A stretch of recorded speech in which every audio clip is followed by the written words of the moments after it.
Happy Spookies, everybody. I hope you're all doing well. Today we have a special quick unboxing slash review. It's going to be for a favorite movie of mine. And let's just get right to it because I'm at work and the phones are probably going to start ringing anytime soon. Now, I already know what this is, but I am so excited to bring it to you. It is fucking a movie I saw, I don't know, it came out 2006 maybe, and I just absolutely love it. It has to do with video games and horror, and the two of my favorite fucking things. We got the unrated version of Stay Alive, baby! Woo! Frankie Muniz all the fucking way. Now, if you're not familiar with this movie, it's all about a group of friends. They're gamers.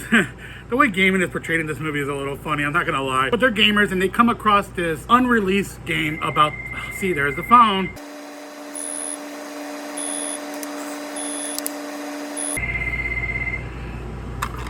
Okay, like I was saying, if you're not familiar, oh man, it's used too, so, let's see. Hopefully it still works. If you're not familiar with this movie, it's about a group of friends. They're gamers. They come across this game, which ends up killing you in real life. When you die in the game, you die in real life. I don't want to spoil it too much right now, because we're going to go ahead and review it in a little bit. But this is so cool. The unrated version, there's a little bit more to it. A little bit more blood, hopefully. And I've seen the rated version, but, you know, it was like $7. Used... Motherfucker! Let's see how it looks really quick. I was about to be mad if there was like tons of scratches or whatever, but there's not. Hey, look. But man, I really enjoyed this movie. I think just because when I saw it, I was more into video games than I was into horror. And then I revisited it, you know, every few years, especially once I really got into horror movies.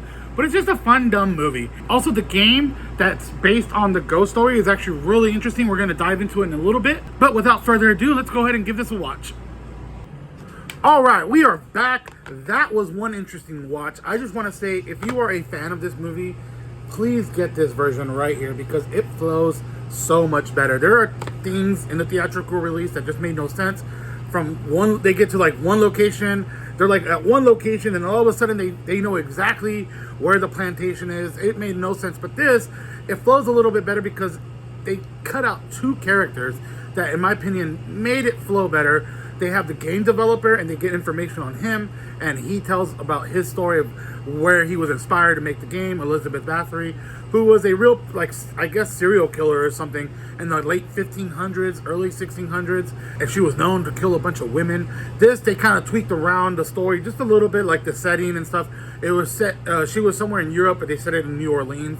This was also one of the last few films to film in New Orleans before Hurricane Katrina came and just fucked everything up. So it's really interesting to see the setting and things like that, how the city was a little bit before then. I also got to listen to the audio commentary from the director and the writer, which was really interesting. They have a lot of little neat things to say. But the movie stars John Foster as Hutch. We have Samara Armstrong as Abigail. Frankie Muniz as Swink. We have Wendell Price as Detective Thibodeau. I don't know how to say that name. Jimmy Simpson, or as you guys may know him from It's Always Sunny, the McPoyles. She's still expecting a call. That's not gonna happen, so just move past it, all right? You will call her! Sophia Bush as October, Adam Goldberg as Miller, and in a small role by Milo Ventimiglia. I can't say that fucking last name. Quicksilver dude. And this is all about our friend Quicksilver here. One night he gets a hold of a game called Stay Alive. He's playing it with a couple of roommates who he ends up walking in on them having sex with a pig mask on. Shit, man, don't you not? Also, the extras on here are really neat. There is like a little game in the DVD menu where you like create a character, but I was looking into it, and if you combine the right shirt and like hat and torso options, it's sort of like a code, and it gives you access. I couldn't break it. I could easily obviously look that up, but I was trying to just figure it out on my own. But yeah, if you select the right combination of clothes or something on your character in the character selection screen, it gives you like a little bonus thing. I gotta look into that actually. This is just worth it because damn dude, I forgot how awesome DVD extras and the DVD menus can fucking be. It's not perfect. I'm not gonna sit here and lie to you and say this is the most perfect film, best horror film ever made. Obviously it has flaws. I'm not gonna sit here and say it doesn't, but personally I love this movie. The gaming in the movie is so questionable. There's a part where they're all sitting in front of multiple screens. They're all playing a single player game or something. I don't know, but it's like none of the screens look different. It's like they're all simultaneously sharing the same screen, but they're all playing at the same time. You know what I'm saying? It's so silly. Go left, on your left, on your left. Left! God damn it, you noob! Okay, and you'll eat my nails. The game that the movie is being played is based off a, I believe, Japanese game called Fatal Frame. I've never played that, but there's a lot of references to that. There's a lot of crane shots, which is references to Resident Evil, which I thought was cool. The unrated version also gives Jimmy Simpson so much more lines and dialogues and one-liners. Honestly, Jimmy Simpson in this movie was my absolute favorite character. Before, I didn't really care about him, because, dude, the theatrical release is just whack compared to this one. Holy hell.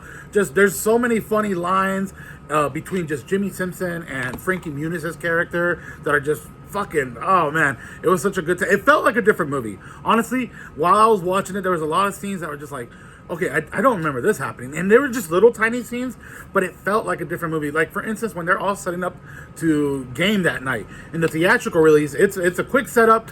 You have friends come over. Abigail shows up late. She needs to use the bathroom. And then the next scene, they're all set up playing the game. This one, it takes its time. So they each have their own, like, fucking computer towers. It's all set up. They're all decked out in Alienware and shit. They're, like, talking about cheat codes. One of the most memorable things that this movie has is the use of a vibrating controller for this very eerie sound. When you have your controller down and it's on a table, it like, vibrates. You can hear it. Well, this movie utilizes that noise to a great amount. And it adds for a fucking fantastic, eerie little vibe.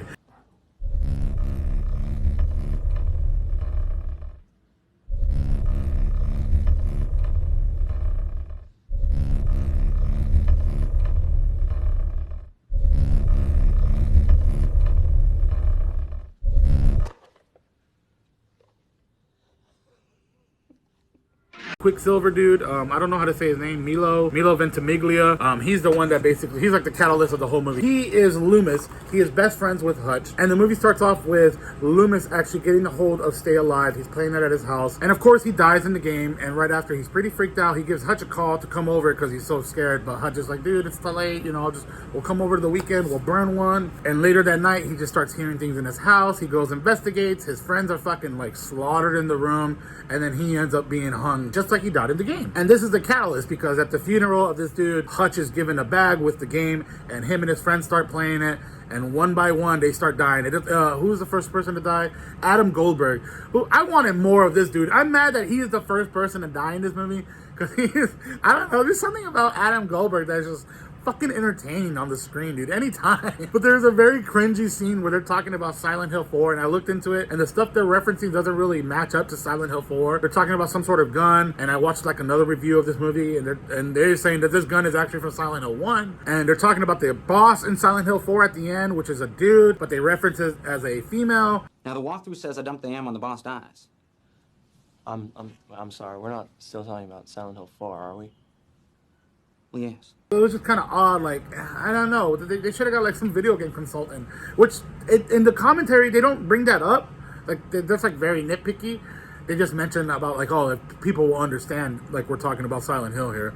But you guys like messed up the games. Adam Goldberg, besides Jimmy Simpson, was like my other favorite character. There's a part where they're all finally set up to game. They're doing like a LAN, and Adam Goldberg's in his office because he can't come over there with him. Goddamn refrigerator just turned on or something. That shit is loud. Really? I hope that's not too distracting. Fuck. Anyways, it cuts to Adam Goldberg, and right before he's about a game, he's just doing a fat ass line of coke in his office. Oh, fuck, that burns.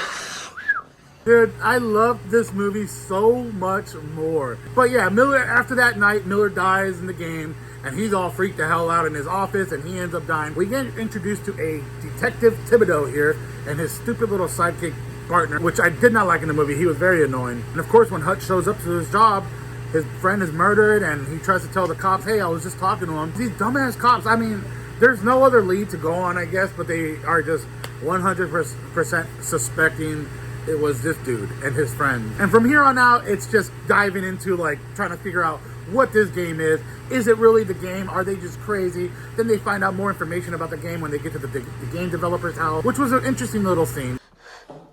Abigail. Oh, are you looking for something specific? No. Mm-mm. Get the fuck away. Fuck are you doing in my house? You're both trespassing.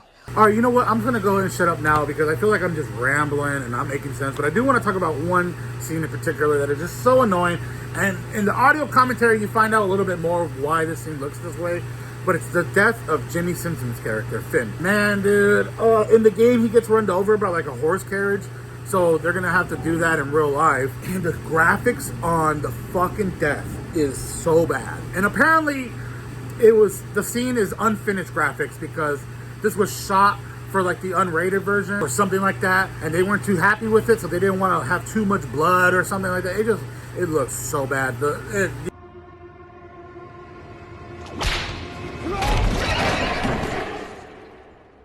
Anyways, with that being said, I'm gonna go ahead and shut up. I hope you've all had a most excellent day. Happy spookies. And really quick, I want to give a huge shout out to moviepalette.com for going over and sending me this fucking awesome movie palette of The Thing. How do I know it's The Thing? Well, because I chose it, but it also says it right there. Look at this beauty. Now, what's amazing about this is each color has been chosen by each one of their team members specifically to represent a frame from the movie. That's right, every strip you see here has been chosen in chronological order to represent a scene from the movie in its entirety. So technically I have the whole movie in one freaking palette. How amazing is that? Also, you know what's really cool? They also gave me a code to share with all of you to get 15% off your order. So go ahead and use Freddy15 when you order to get 15% off. How freaking awesome is that? I just think this is absolutely beautiful. It makes a great gift if you're somebody that's into sort of collecting these type of things, of movie posters. Also, it makes an awesome gift for a significant other. They also have a variety of movies from Star Wars to Coraline. So go ahead and check them out. Again, use the code Freddy15 for 15% off.